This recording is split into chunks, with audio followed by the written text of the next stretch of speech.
Bonjour à toutes et à tous, c'est Monsieur le Boucher qui va vous présenter dans cette vidéo les différentes séries usuelles.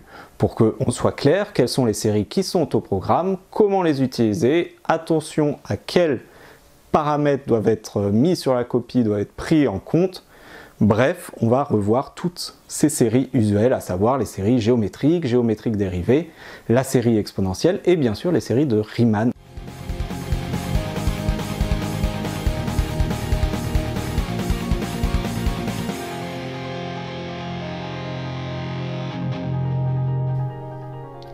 Alors dans cette vidéo, on va énoncer quelques rappels sur les séries et notamment on va revoir les séries usuelles qu'on va utiliser très souvent. Donc une série, qu'est-ce que c'est? On rappelle, la série en fait c'est une suite qui est définie par une somme. Donc c'est la suite Sn, la suite des sommes partielles. Donc une série c'est au même niveau que les suites, d'ailleurs vous remarquez une série, il y a des parenthèses à la base. Bien sûr, ça va être marqué différemment. On peut le retrouver marqué de cette façon-là, avec le symbole somme, directement. Pourquoi? Parce que la somme partielle va un petit peu... La suite des sommes partielles va un petit peu être oubliée, tout simplement, par rapidité. Puisque ce qui est important, finalement, c'est la suite UK qui est à l'intérieur de la somme. Cette suite, elle a un nom également, hein, c'est appelé le terme général de la série. La somme partielle, c'est la somme partielle d'indices n, les Sn. Et la série, c'est une suite. Donc une suite, qu'est-ce qu'elle peut faire? Elle peut être croissante, décroissante, convergente, divergente. Voilà. Donc on ne pourra jamais écrire la série vaut ça. Si quelque chose vaut quelque chose, c'est la somme de la série. Et donc la somme de la série vaut 1, vaut 2, vaut... voilà, n'importe quoi. Mais une série en elle-même, elle est convergente ou elle est divergente. Je vous dis ça parce que c'est important dans la rédaction de bien différencier tous ces termes.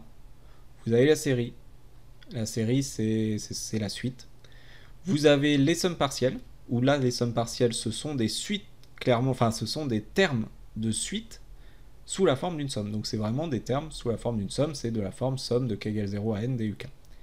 Un c'est la terme général de la série, qui est également une autre suite.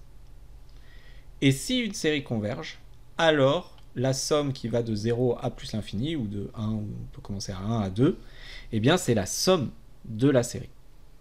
Si la série diverge, eh bien il n'y a pas de somme. On ne peut pas écrire ceci. Donc attention, cette écriture-là, elle ne marche que si la série converge. Si la série ne converge pas, vous n'avez pas le droit d'écrire ça. Donc attention à l'écriture que vous utilisez, ça permettra de voir à quel point vous avez compris les choses. Une série, vous l'écrivez sous cette forme-là, à la limite avec le n supérieur ou égal à 0 en bas, mais ni sous cette forme-là, ni sous cette forme-là. Il y a plusieurs propriétés sur les séries, des propriétés qu'on retrouve des sommes, en fait, tout simplement. Première chose, si vous avez la série des un et la série des lambda fois un, eh bien, elles sont de même nature. C'est-à-dire que si l'une converge, l'autre converge. En multipliant par 2 ou 3 ou 4, ça ne va rien changer. Et si l'une diverge, l'autre diverge. Okay, si vous avez une série qui va vers plus l'infini, si vous multipliez tout par 4 ou par un quart, ça ne va rien changer non plus.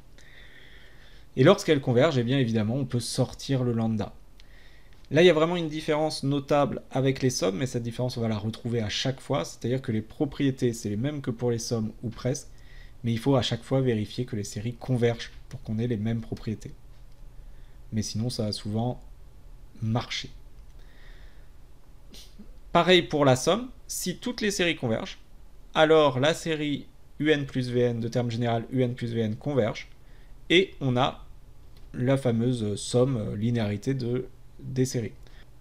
Je vous redonne les séries usuelles. Là, on a d'abord les séries géométriques. Alors la série géométrique, techniquement, c'est la série des q puissance n, qui va converger si et seulement si la valeur absolue de q est inférieure strictement à 1. Vous aurez une démonstration de toutes ces convergences dans les vidéos suivantes. Donc cette première série est à connaître par cœur. La démonstration, elle est assez simple et elle est prochainement. On a également la série géométrique dérivée, n fois q puissance n-1. On remarque que ça, en fait, c'est la dérivée par rapport à q. De q puissance n, la dérivée, c'est n q puissance n-1. Et la formule, c'est la dérivée de celle-ci. Voilà. Même chose, si vous dérivez 2 fois, à la fois la somme intérieure et à la fois la formule, eh bien on obtient ceci.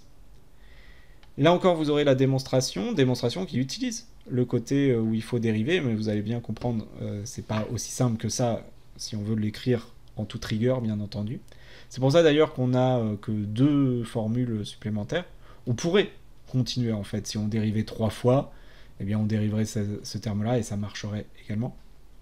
Mais c'est plus dur à justifier et on n'en a pas besoin. On a les séries de Riemann qui convergent, et là encore, il faut connaître ça par cœur, si et seulement si alpha strictement supérieur à 1, sinon ça diverge. Ces séries de Riemann, elles sont très importantes, puisqu'on a les intégrales de Riemann, ça marche toujours de la même façon. C'est des séries qui permettent de comparer, pour savoir quelles sont les séries qui convergent ou pas. Par contre, on ne sait pas calculer de telles séries. Alors comment d'ailleurs sait-on qu'elles convergent? Eh bien ça c'est une démonstration qui est plus difficile, et qui est pour ceux qui iront dans le cours avancé. Et on a enfin la série exponentielle.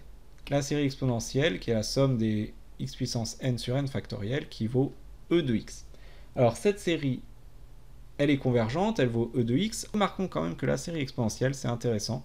Cette somme de x puissance n sur n factoriel, j'ai fait la vidéo juste avant, donc vous la regardez peut-être pas juste avant, mais c'est le même développement limité au début.